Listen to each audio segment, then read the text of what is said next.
morning, geezers. It's Wednesday, September 10th, 2025. Today it's just 6 days until my birthday. I can't believe that my teens are finally coming to an end. Going to hit the big 2-0 next Tuesday, and it is definitely about to start pouring it down here. We're in Sriracha, which is a place that I seem to be spending more and more time in lately. It's a small little coastal city. I won't really call it a city per se, but just up the road from Bang Sen. Bang Sen, the classic local beach they call it, and about an hour up in that direction is Pattaya. So it's closer to Bangkok than Pattaya. Really nice little area. A lot of nice little cafes, a lot of nice big condos, but then over that way, where I'm not going to be walking right now, it's a lot older, a lot more of the Chinese influence, a lot of shrines, etc. The area that I might end up moving to at some point, because my wife's just got a job here. And the contract does come to an end, in my opinion.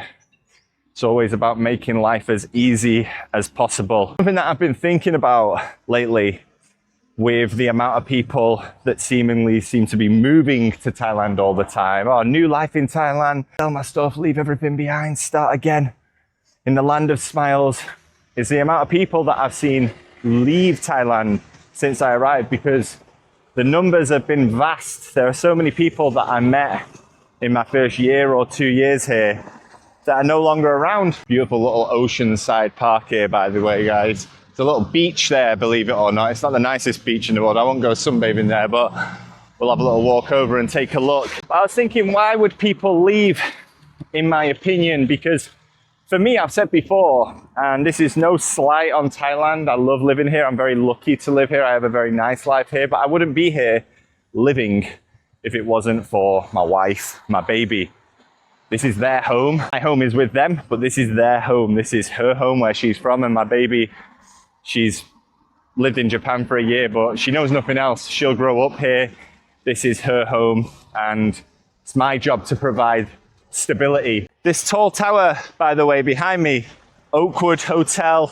I believe there's some residents in there as well. Apparently there's a rooftop bar. I've never been there, but there's a rooftop bar, and on the other side of the buildings, there's mountains. And then on this side, there is the sunset, the skyline, the same skyline that I often take my videos at my condo, which is over there. So if you're ever looking for a oceanside rooftop bar that's probably a little bit quieter than the ones that you see and people speak about online, check out the Oakwood Hotel Sriracha. I think if I was still single, let's just hypothetically, I would prefer to be in Tokyo. I loved being in Seoul as well, but I've said before, I really associate that period of my life with being young and single, like going out, getting stupid, drunk, etc. So to go back there now, especially with the two good friends that I had back in my Seoul days, they've also departed, so that would be a weird choice by me. But I really feel like Tokyo is a place that is really suited to me, and I really miss that vibe. That's irrelevant to what I'm talking about. What I'm trying to say in this video is, why would people leave Thailand? Why would people take that leap of faith? Oh, I'm going to start a new life, make the way out here, start a new life, and then 2, 3, 5, 10 years down the line, decide to leave. And I've come up with 3 reasons why I believe it happens. So let's get the technical one out of the way first, which is the visas. Visas here are tricky. Now, you can pay your way to anything out here, in the sense of there are agents who will always take care of it for you. And I think a lot of foreigners wear it as this badge of honor, that they just, oh, I got an agent to do it for me. It's like they charge like 25, 30,000 baht sometimes. And you know that a big chunk of that is their cut. Now, here's that beach I was talking about, guys. Beautiful little small beach. Can imagine, nice blue sky, sunset behind, lovely little place to go for a walk. Now, for me personally, I don't want to go down that path. And once you're locked into agents, you're stuck in that path. For me, with the marriage visa, it's 2,000 baht a year, a lot of paperwork involved, a lot of hassle, messing around involved, but it's doable. But I think some people, if they're not tied to here, get a bit tired. I remember having a conversation with one guy who left, went off to Vietnam, And he said that as much as he loves Thailand, the visa situation alone means that he'll probably stay in Vietnam longer because he just doesn't want to deal with the hassle of the visas here.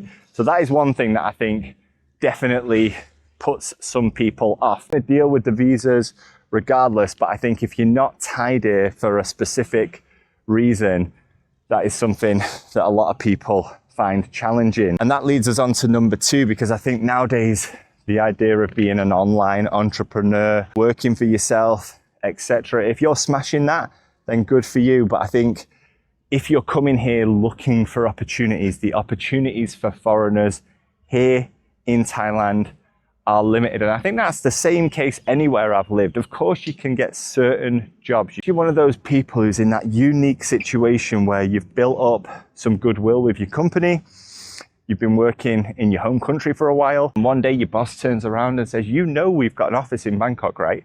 I could send you out there. You could live your dream life in Thailand. You can make Western money. You can do your 9 to 5.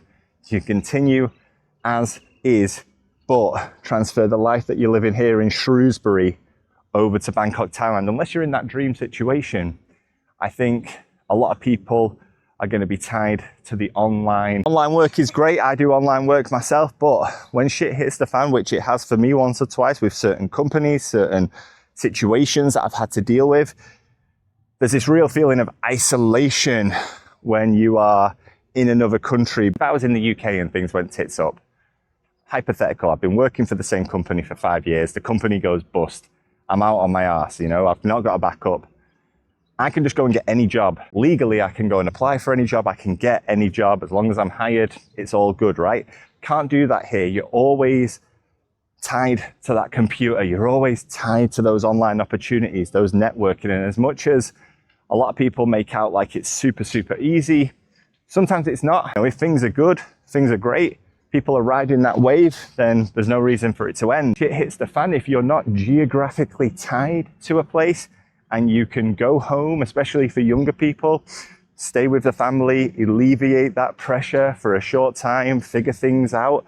I think there's no reason for you to struggle and continue to struggle through living here when you've always got that get out of jail free card. So I do think that when I see a lot of 22-year-olds or 17-year-olds, I saw a 17-year-old the other day, I moved to Thailand on my own, age 17. I'm sure they'll have a great year or two, but I think at some point they will have to go home, recollaborate, figure things out. I've had to figure things out on my own whilst I've been on the road, per se, for the last 15 years. I'm doing all right, but I've still not got it all in check. That's why I'm trying to always share a little bit of realistic perspective on this channel. I don't try and glamorize it because I've had some tough times and I've had some mental health issues, because when you hit tough times out here and when you actually are tied to somewhere, I'm not going to abandon my kid, abandon my wife. I'm not one of those people. I know some people, some very nice people who split their time between the UK and Thailand, but I guess that also means you're splitting your time with your partner between the UK and Thailand. You're doing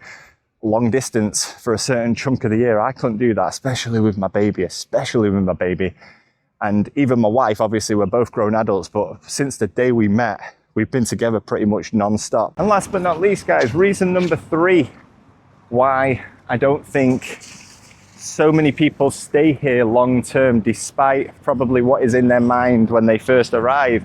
It's not a technical thing, it's not a financial thing. The holiday mode wears off.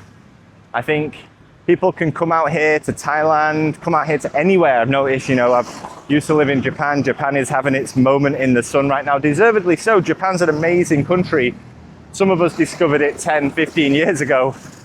Seems like half the world is discovering it nowadays, and obviously causing a little bit of trouble in the process, but that is another story for another time. People come out here saying they're gonna move somewhere, but what they're actually saying is, they're going to go on a glorified long-term holiday. They don't know when they're coming back. They've got a one-way ticket. But even instead of just saying, I'm traveling, they're moving. They're moving to Thailand. They're starting a new life. And eventually, once the novelty wears off, once the honeymoon period is over, this is life. And like I say, mate, I struggle a lot. And it's not because I got a difficult life.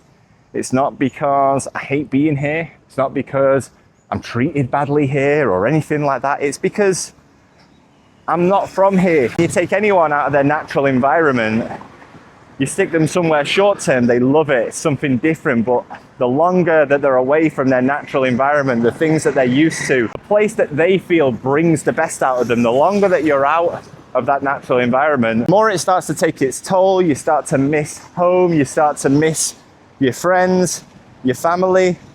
And again, if you're not in a position, if you're not in a situation where you are literally tied here, if you are with a wife, with a kid who you're not going to abandon, Jesus Christ, let's not talk about those idiots, who you're not going to abandon. You have to figure that out. You have to endure through that, which is what I've been doing a lot lately. I've been enduring a lot because there's times where I think to myself, I'd love to go and do a stint at home, 6 months with my family, but it's not possible. It's not practical to be going home for 6 months when my baby's school is out here, my wife's job is out here, etc. In that case, I have to put my own feelings aside, my own weaknesses to the back of my mind, and I have to endure a little bit. And again, I think if you're not in that situation where you need to endure, then you don't need to endure. You can go home, you can get yourself settled, and you can think to yourself, you know what? Thailand, amazing place to travel, one of the most beautiful countries in the world, great food, great beaches, great people, etc. I lived there for a short time, but for me, it's a place that I'll always go back to and visit, but it doesn't mean I have to live there forever. And I think that's the mentality that most people who come out here, oh, I'm gonna live here forever, I love Thailand, I'm gonna be in Thailand forever. They probably leave with the mentality of, I'll definitely come back. Don't hate it, don't hate the place, don't hate the people, don't hate the life there, but maybe it's just not where I'm meant to be permanently, but I'll always visit Thailand in the future. Anyway, that's just my 2 cents, guys. Thank you for watching. Bye-bye.